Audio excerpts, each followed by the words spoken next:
You're listening to Deliberate Living, the podcast that inspires, empowers, and encourages listeners to live life more authentically. My name is Holly Priestley, and I'm a nomad, coach, creator, and outdoorswoman. And I'm Beers, a vagabond, joy artist, permissionary, and story breaker.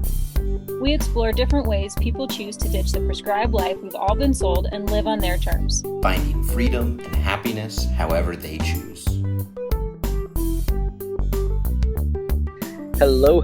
Welcome to another episode of the Deliberate Living Podcast. I am one of your hosts, Beers. I'm the other host, Holly Priestley. And this week we are talking about responsible social media usage or consumption or something to that effect. So, we basically just want to dig into how we are using social media. It's really great. It's been around now for a long time. And we're both old enough to have seen the beginnings of it and to have watched it evolve. I had my old live journal and MySpace, and I had my Facebook now for 13 years. It's so it's ingrained in most of our lives. There's the newer ones like TikTok and whatnot, but there will be new ones forever. Always. It's always a new, forever. Right. It's a new thing, and it really can become pretty easily a time and energy suck. It often is for me. So preface this with not speaking from a place of having figured this all out. This is going to be largely a conversation around just thoughts and ideas about how we can be a little bit more deliberate about our social media usage. I think Holly, as per normal, has made some notes and prepared some thoughts on this matter, as she does. And I am going to be mostly conversing on this off the cuff, as I tend to do. And this is why we're a good pair. This is why hopefully our audience is more interested in what we have to say, because we complement each other. You are looking really stellar today. Your hair is just glowing and it's backlit. And see, I'm complimenting you. Oh, thank you so much. I mean, you also look great. I mean, you got that gold shiny background. It matches your hair. Like, you got your buttons undone just a tad. Looking real good. Thanks for the compliments. Okay. So jumping into it. Social media. Social media. What's your hot take? Oh, man. I feel like social media can be used for good in a lot of ways, and I also feel like it cannot be. And I think that there has been a lot of discussion around the negative impacts that social media can have. There have been a lot more documentaries coming out that explain how it can affect your mental health, how it can affect, kids growing up, how it can affect relationships and work and self-worth and all sorts of things. And the documentaries really go into the business side of social media. I mean, ultimately, all social media platforms are a business. They are run by a company, and the goal of a company, the goal of a business is always to make some kind of income, right? Right. The price of quote unquote free. Right. The price of quote unquote free. You might be able to use Facebook, Instagram, TikTok, Twitter, whatever the fuck for free, but the companies, the brands who advertise on the social media channels, they are getting so much more from you than, a $5 membership fee could allow them. They're getting so much data and so much information about you as a person, as a consumer, and they're using that information to find new ways. They're using a lot of resources. They're using a lot of money and a lot of time and a lot of resources to scientifically find what will keep you on the platform longer, because your attention is literally priceless. Because if they can keep your attention, they can sell you more things. And if they can keep your attention, they can sell more ad space to more companies. So there's a lot of really excellent, in-depth awesome, amazing documentaries out there. Would highly recommend that you watch them when you get a chance if you haven't seen them yet. That said, I don't believe that social media is by and large a terrible, awful, no good, very bad thing that we should all get off of. I think that it can be used for good, and that's how I try to use it personally. Whether you like it, social media is going to affect you, media is going to affect you. So however you spend your time on it is going to have an impact. So if you use your time mindfully, deliberately, wisely, then hopefully it will have some of the good impacts that I know that it can have and lessen some of the detrimental ones. So based upon your musings, what would you say are some of the deliberate ways you have come up with to interact with social media? Sure. I think there are kind of, I would say like a lot of things I do, but I don't think it's actually a lot of things that I do. I think it might be like 4 or 5 things that I do a lot. So it's like just a couple of tools that I have that I use frequently. One of which is that I very heavily, deliberately, specifically curate my social media. I know that the social media is going to show me more of what I look at. So I try to make it stuff that I want to look at. So one of the tools that I use for deliberate curation of social media is to unfollow ruthlessly. I don't follow anybody that I am not interested in. Just because you've known someone for, a really long time, like Facebook is really good for keeping up with people that you've known since fucking kindergarten, unless you're me and you moved around a lot and you don't know anybody from anywhere. Just because you've been following them for a really long time or you know them in real life, if their posts in any way make you feel even a smidge like less than or inadequate or jealous or, in some way question your own worth or your own life, unfollow them. Mute them if you have to. You don't have to do a full unfollow, because I know some people are like, you unfollowed me. Why'd you do that? So if you're worried about people knowing that you unfollowed them, you could just mute them. You don't even have to unfollow them. You could just mute them. You can keep the politics safe, and then you can go see what they're doing when you want to. But if there's any account, big, small, famous, personal, family, it doesn't matter. If anybody makes you feel consistently like icky and gross and like bad about yourself, like, unfollow. You don't want them in your feed. Like, wash your hands of it. That's like the number one thing that I recommend. I honestly, literally, until you were saying this, I did not realize that I could mute people on Instagram. I've done that on Facebook before. You can do it on Instagram. It's amazing. Would recommend. I am excited to use that, because for me, like, I like the idea of unfollowing. I probably am following way too many accounts, and the ones I actually care about, I probably don't see often enough to actually know what's going on in their lives like I would like to, prompting me to then reach out and connect. And but I have like thousands of accounts I'm following, and a lot of them are people I know or I have met, and I want to stay connected with them in some way, and like potentially reaching out to them if I'm in their area or whatnot. But I don't necessarily need to like see everything that they post or see it on the regular. But interesting, if I were to mute them, I could stay connected to them. I could still search for them more easily in my following list, but it wouldn't have to clutter up my feed. I like it. I like that one.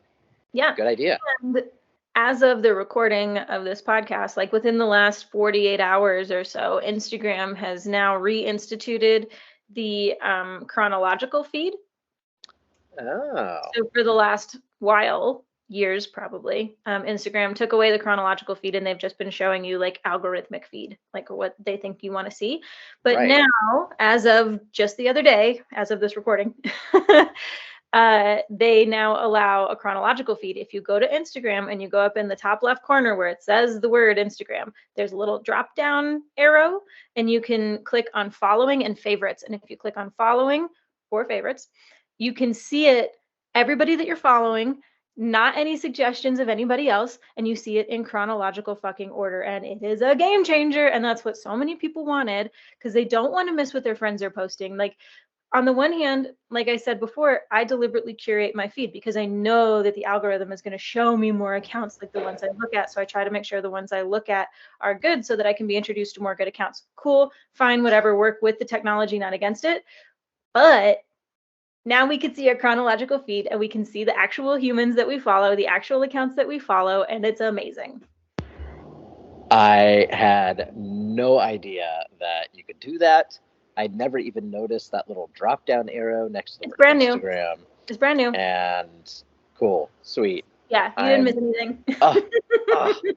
Wow, I'm getting already even more out of this conversation than I expected to. I'm glad that you put intentional thought into this and prepared notes, because Typical. thank you.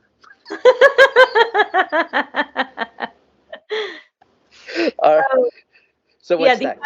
The unfollow ruthlessly rule is something that I do pretty much daily. Like, if I'm on Instagram and I notice like a gut drop, or I notice like a twinge, or I notice like something, if I immediately recognize like, oh, this account has made me feel that way more often lately, I will just unfollow them.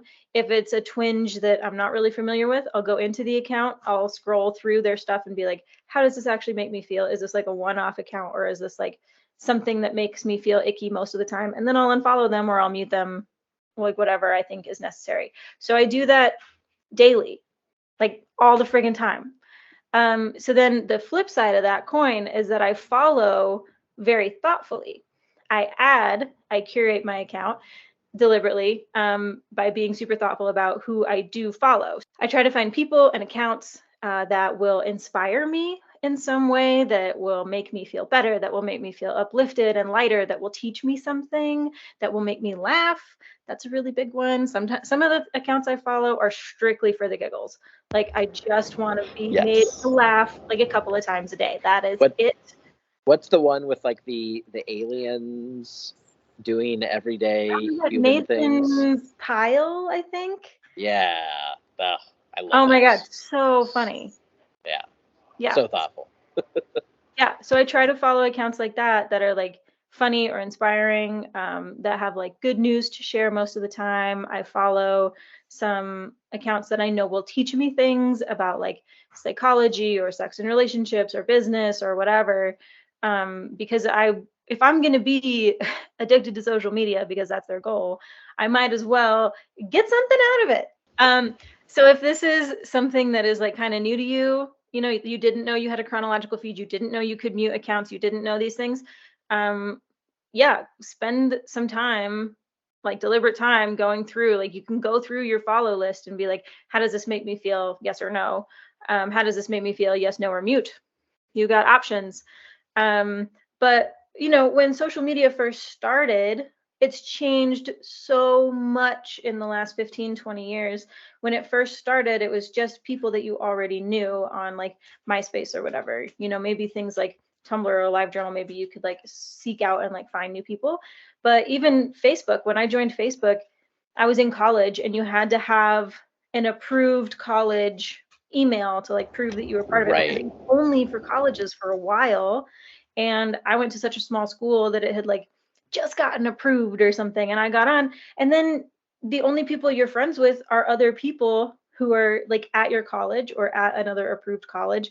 And so the things that we posted on Facebook 15 years ago are a little different than the things you post on Facebook now, because the only people who were there were your peers and your classmates and the people you partied with on Friday night. And so it was just a very different space than it is now. And I remember when like my cousins and my grandparents and stuff started getting on it, I was like, oh shit, I gotta like clean this up. This is not what it was supposed to be. Well, for me, I resisted getting on Instagram for a long time because I just didn't get the point of just a photo and potentially following people to look at their photos that I didn't even know. And now you've got TikTok, where it almost always shows you people you don't know. It's like the For Yeah. You page is just a bunch of random stuff that the algorithm has decided you might be interested in. And it does a remarkably good job of doing that in a way that just keeps me sinking deeper and deeper into that hole. And yeah, it's I'm intrigued. Do you know if this type of follow, like unfollow, mute, if that type of thing works in TikTok? I'm sure that Have it does, but you had enough experience there? I am a TikToker.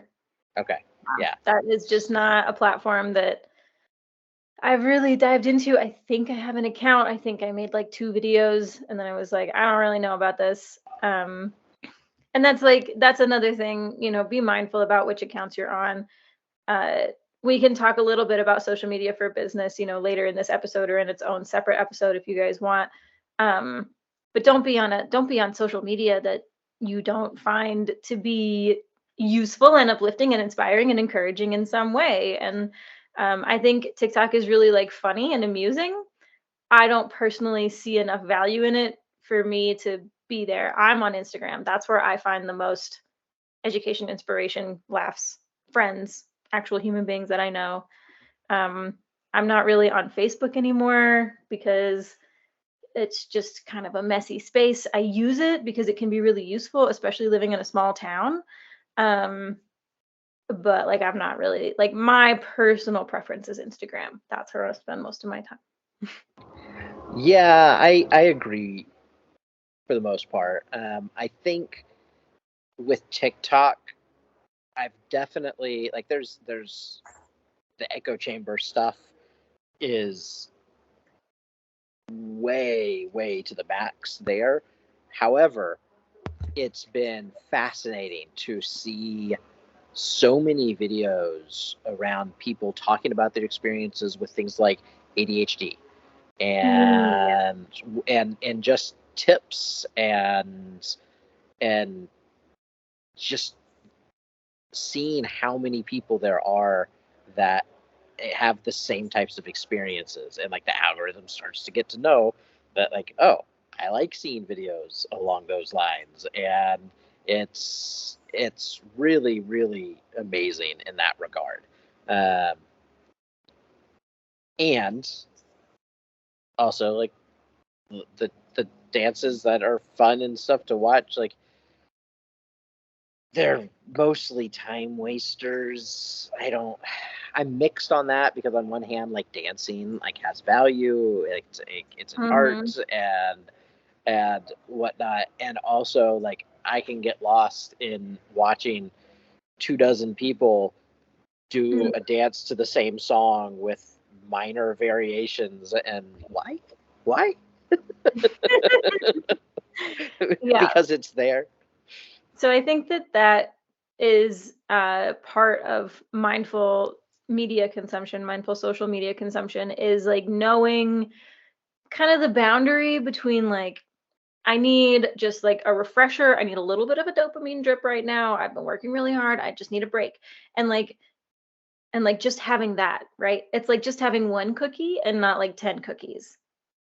It's like I just need a little bit of a boost. I don't need to like lose myself and give myself a bellyache and then an hour later like come up for air being like, "Holy fuck, did I just waste an hour on TikTok? Oh my god." Wait, did you just imply that, like, I can eat like a single Oreo and not like an entire row of Oreos at one time? So, I did not imply that you could. I think I think that this comes down to knowing yourself and being mindful. And if you know that you cannot have just one Oreo, you need the entire row, then I think that you give yourself uh you put boundaries around yourself. And so one way you can actually do this on your devices, on your phones, on your iPads, on everything else, there are I don't know exactly. Like, I think for every phone, they have something different, but it's basically like a well-being control. And you can like put time limits on like how much time you can Right. spend on certain apps.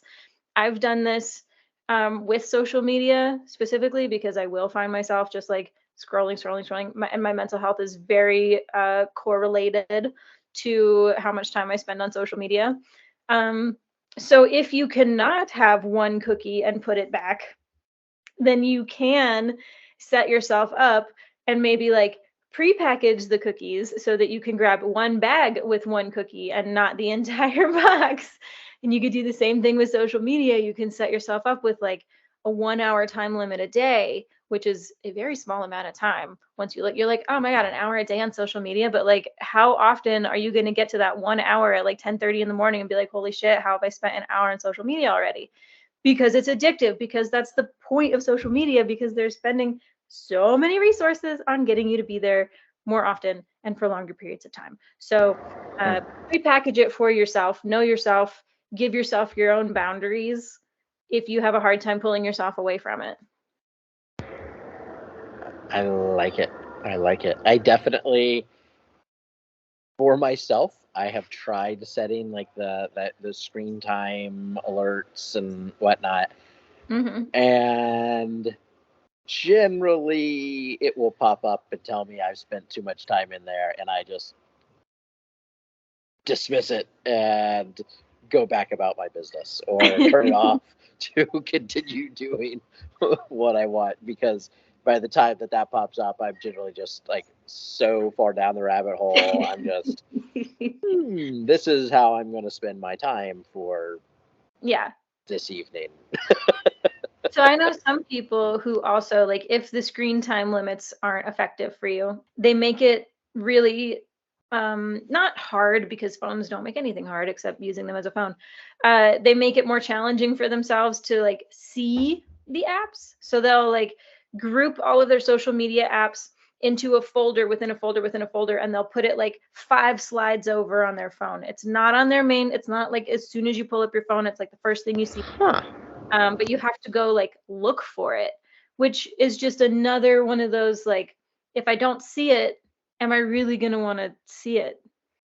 Like, do I just want to pop in? Like, brain knows that there's a dopamine drip in there. But if you hide your dopamine, then you can like find it more deliberately later, or like save it for the real world. I like it. Make it harder on yourself to access it. Give yourself boundaries around the time you do spend on it. And, you know, I think I ranted about self-discipline a few episodes ago. But it's a good way to practice like self-discipline. Like the screen times come up, you're like, all right, whatever, I'll just put it away. And even if it's not like away for the whole day, it's like, all right, the screen time came up, I'm going to put it away for at least 5 minutes. Go do something else. Take myself outside, read a book, make a meal, do literally anything else. And then, you know, don't beat yourself up if you go back to it later in the day. But, you know, it's a muscle that you have to train and you have to practice, and you're not going to be good at it right away. And if you try to overdo it, you're probably going to like make yourself really sore, and it's not going to work. So small steps. I like it. I like it. What else you got? Oh, you know, I got more. One of the other things I recommend around social media consumption, especially given the world that we live in today, right now, hopefully not forever, is to balance staying informed and protecting your mental health. This one can be especially challenging just with everything that's going on in the world today for our entire generation. You are under no obligation whatsoever to like watch news stories or read articles or look at footage that consistently makes you feel sick to your stomach. You are under no obligation to consume news that makes you feel guilty or depressed about the state of the world or the state of yourself or your country or white people in particular. You can balance being informed. You know, don't stick your head in the sand. Like, don't try to ignore what's going on in the world, but you can balance being informed and turning that shit off. You aren't going to be any good to the world around you, to your friends and family, to your dogs, to like the world as a whole, if you like torture yourself into apathy, basically. Stay up to date, stay aware to the point where like you can make a difference share relevant news articles, donate in whatever ways you can, time, money, whatever, self-educate, learn from others, etc. But don't self-flagellate with like sadness and like depressing news stories and like just beat yourself into apathy and like not doing anything. That's not how it's meant to go. I like that. I like that. Yeah, the periods of time when I have been having the most growth over the past few years have been periods of time when I have kind of taken a major step back from current events, which I don't know. I'm of mixed views. Like, I think that there is importance to staying relevant, to knowing what's going on in the world, and knowing where it is that I might be able to help in active situations. And also, most of the time, what I actually can do, what my individual contribution might be in an active major news story, is pretty much going to be pretty tiny. Yet, the amount of emotional labor that I put into examining and thinking about these national, global topics, and the energy that I put into questioning and speculating what might happen next, what might this mean, it ultimately it's been overwhelming at times. And for much of the last year and a half, really just shortly before the last presidential election, I just found myself so worked up, so angry at people that it was literally affecting real relationships with real people I had in my life. And I just had to back off. And I've mostly stayed backed way off since then. And I definitely don't know nearly as much about what has been going on in the world. I don't really know a lot about what our president's been doing. Like, I know I see headlines about the war in Ukraine and people speculating about World War III and all this. And also, I know that, frankly, there's not a lot that I am going to do that's going to turn Russia's forces back. And and just letting it affect my nervous system so much and detract from the people I'm relating to personally, individually. It's not worth it for me. And so like tuning out a lot of those sources. I unfollowed a ton of things a year plus ago. I unfollowed a bunch of podcasts I used to listen to that were really informative and helpful in some regards, but just were eating up so much of my energy that I am really glad to have back to direct where I want it to go now.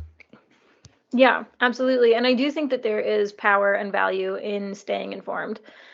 We need to know what's going on to an extent, but we are not going to be any good to anybody if we are perma exhausted from the onslaught of negative news. And to my earlier point, news companies, whether they are TV news, online news, paper news, they are companies. They are here to make money. And scientifically, studies have shown over the fucking centuries, bad news sells way more than good news does. And so they will get more views for longer, more readers, more subscribers, more advertising dollars. if they share more negative news more often. And so some of the accounts that I deliberately follow are good news focused because there are tons of good things going on in the world all of the time. There are tons of helpers. There are tons of ways you can help. There are tons of ways you can make a difference. There are tons of human beings out there already doing it. You can be one of them. But the major news sources and news in general is a business, and they make more money when they share bad things. When people are more afraid, they make more money. And I'm not saying that all this news is totally manufactured and very fake just to make money, because there are some actually horrendous things going on in the world now and forever.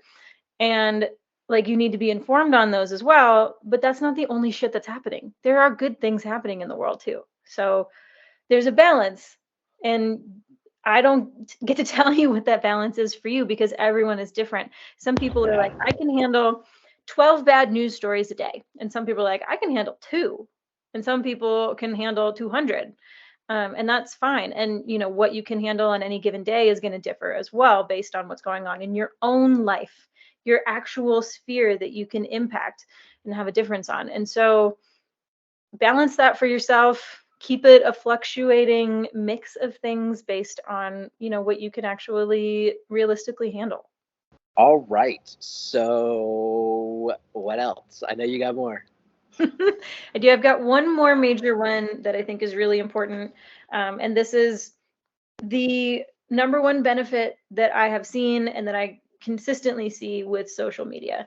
I think that we should all be using social media to be social, to make connections, to forge new relationships. I feel like we have a very unique opportunity in today's world to really connect with people from literally all over the globe. I think that this is like some of the biggest proof that technology and that social media can be used for good. It can help us find like-minded people, and it can allow us to really find a space where we feel like we belong, especially if we can't find it locally. Like, especially for kids these days who might be in Florida where the Don't Say Gay bill just got passed. Or if you're in Texas where like being gay is terrible and having abortions is the worst thing ever. I think that social media and technology in general can really help people find the resources that they need and find the communities that they need and find other like-minded folk, regardless of where they live. So I highly recommend like using social to be social, to connect with other human beings, to use social platforms to build those relationships, because that is one thing scientifically, again, that we are seeing humans today are really struggling with, is immense feelings of loneliness and disconnection. Part of that is because of technology, because we're always on our phones or our devices, and we don't necessarily like have the same communities in our own neighborhoods that we used to have. Some of it is obviously because of the pandemic, because we haven't all been able to get out and interact with our communities. But we might as well use this this hindrance on building community and having relationships as a way to build community and have relationships. And I think that that's one of the best things it can be used for. Like, some of my best friends I have met online. Some of them I haven't ever met in person.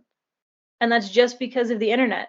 And it's just because of social media, because I can find other people who feel like I do, who can teach me something, who can inspire me, who can, do all the good things that I mentioned at the top of the episode. You and I have only, like, we met online before we ever met in person, and we've still never met in person outside of Montana. No, Montana is the only place that we both exist. Yeah, in the physical world. Yeah, definitely. we've met up in person like 3 or 4 times, and it happens to have always only been in Montana. Yeah, not a place that either of us live, but no. Yeah, fun. But yeah, a lot of my closest friends I met first through social media. I've gone through waves and stages. Like, there were times, especially early on when I was on the road, where someone who I enjoyed following, or a friend, when they would tag someone that seemed like an interesting person, I would, all right, start following them and maybe start having conversations with them, and then maybe meet in person, which is how you and I met. And these days, I do a lot less of that. I still do occasionally, but I'm feeling much more socially saturated or close to saturation at this point. But so I'm not in a place where I am trying to make new connections, but I'm still keeping in touch with friends and loves really all over the world who I know and care about. And most of them I don't get to see all that often in person. But it's a really great way, like you said, to actually be social. Yeah, I think that it's the best thing that can come from social media is the social aspect of social media. And again, use the careful curation techniques, ruthlessly unfollow and like thoughtfully follow.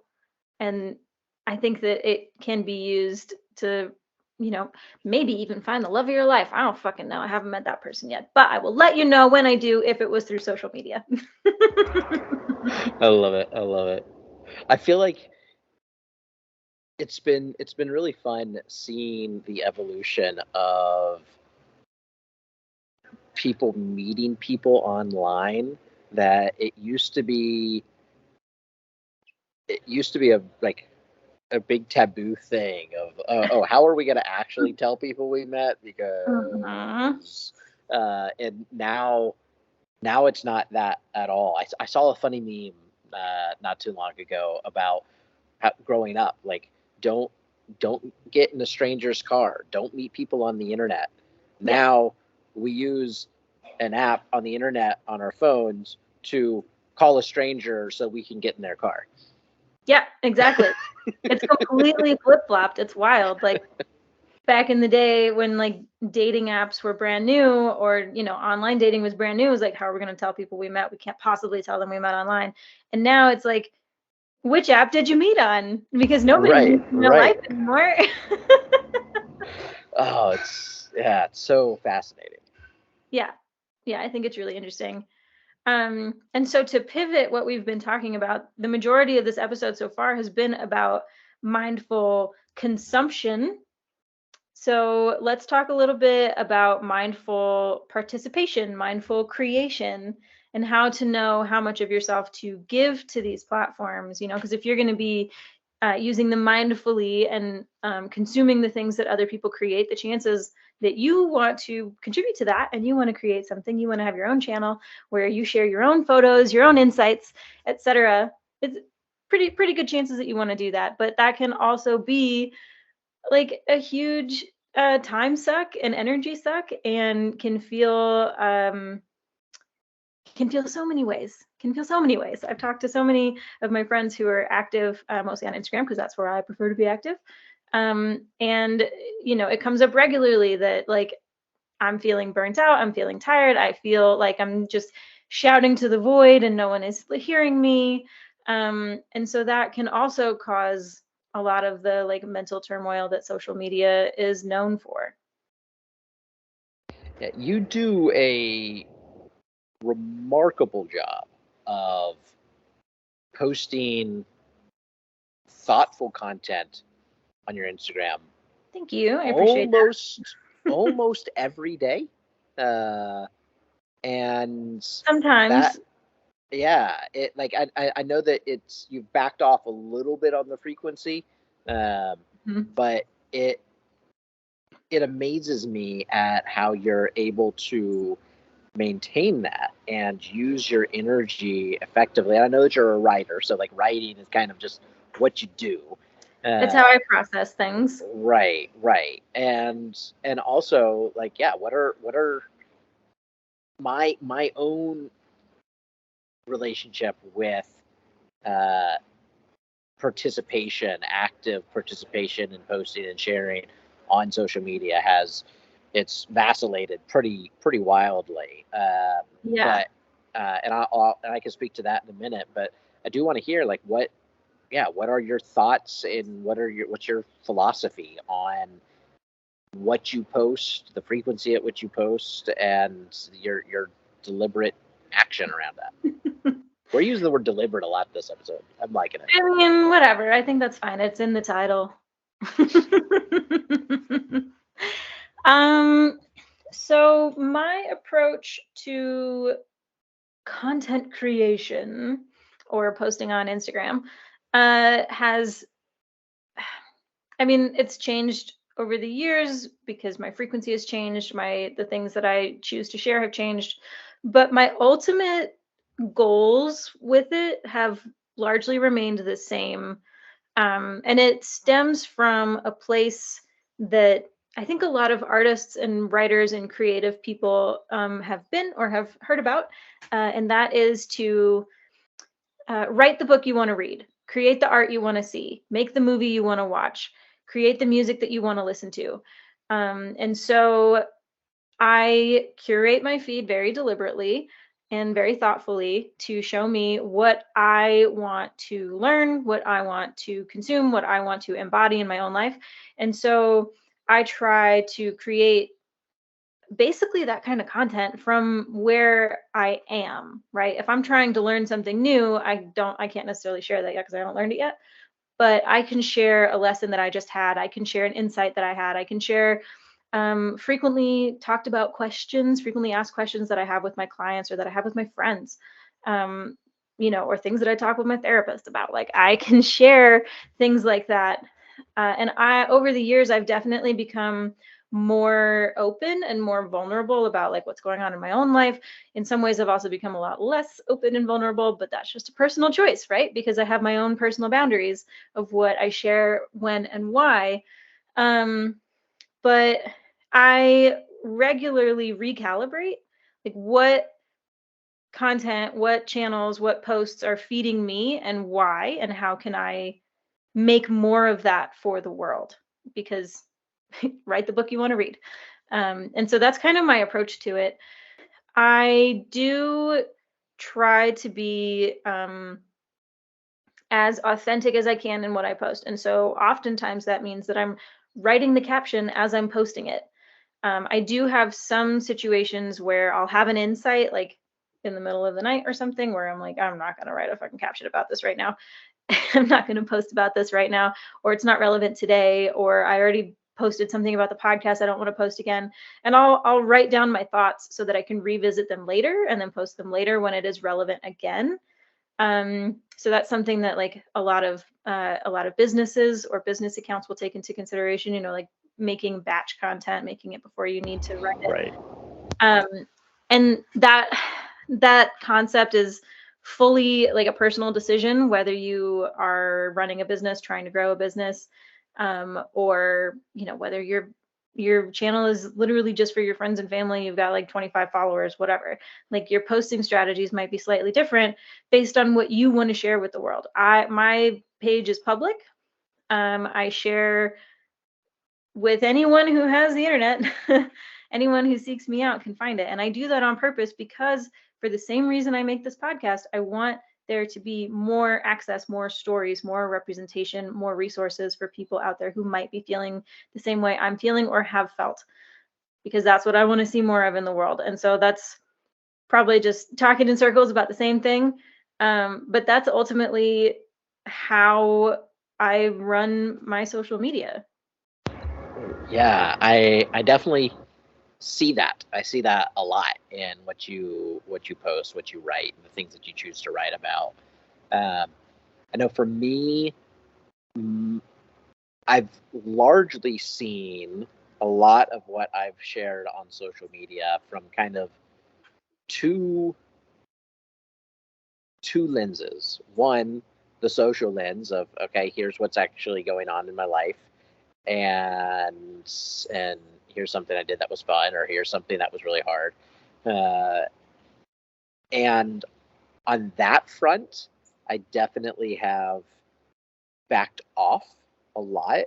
Yeah. I definitely am trying to, one, like, increasingly some people that are really close in my life that I spend a lot of time with just aren't as comfortable just having their stuff out there for anyone to know and see. And so it's not a problem to me to back off and not share and post as much and put as many things on my stories and whatnot. And also, I find that it encourages me to connect and update those I'm closest with more intentionally rather than just putting stuff out on a broadcast and maybe some of these people that I care about will see this. Maybe some of them will respond, will interact about it. Maybe it'll spark a conversation. Instead, just kind of keeping things a little bit closer to the chest and interacting a little bit more personally and individually. I also have often approached what I share on social media through the lens of one of my roles, what I perceive as one of my roles as a permissionary, of helping to permission people to be who they are, to do what and how they do, even when it's outside of the mainstream. So I personally have been pretty vocal in public about being a former evangelical, about ethical non-monogamy, about a lot of different topics, and that definitely are things many people choose to not share. Even people in their families don't know. Like I know a lot of people who are non-monogamous and they're not comfortable with their families knowing, which is totally fine. And also, part of why they don't want their families to know is because that's something that's not super widely accepted, and it's not going to be more widely accepted unless it's talked about more.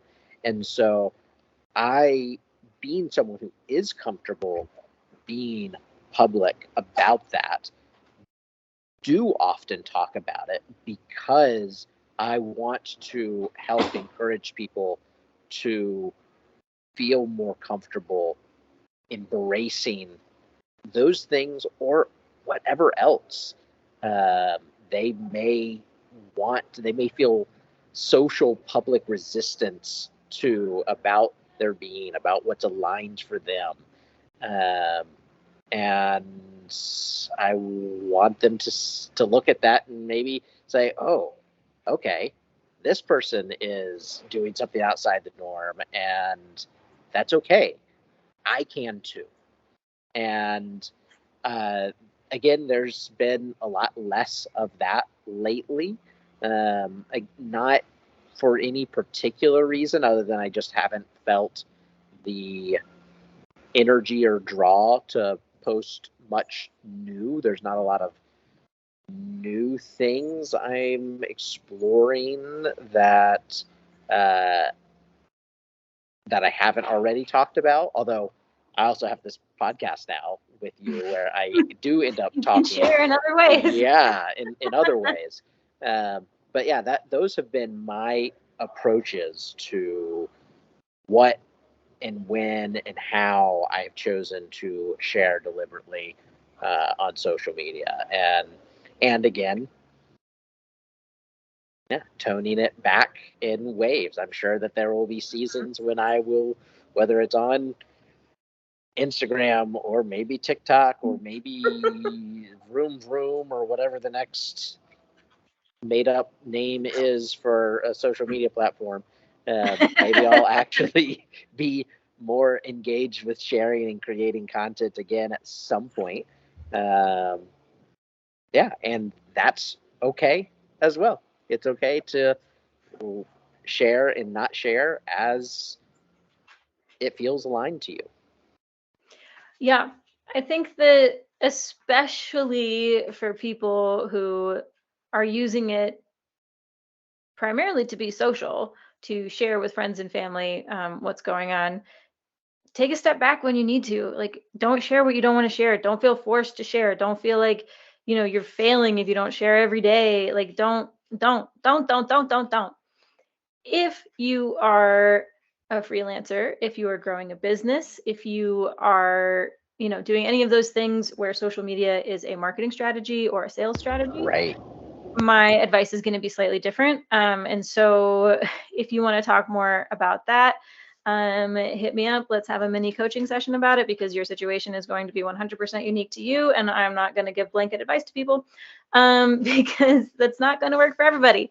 But that's a completely different conversation, right? And so I think that when you need to pull back, when it's not healthy for you to be posting, to be sharing, to, continue maybe something you've been doing a while, or whatever, like, you have to take your own mental and physical health into consideration. And to your point, the people who are around you and in your life.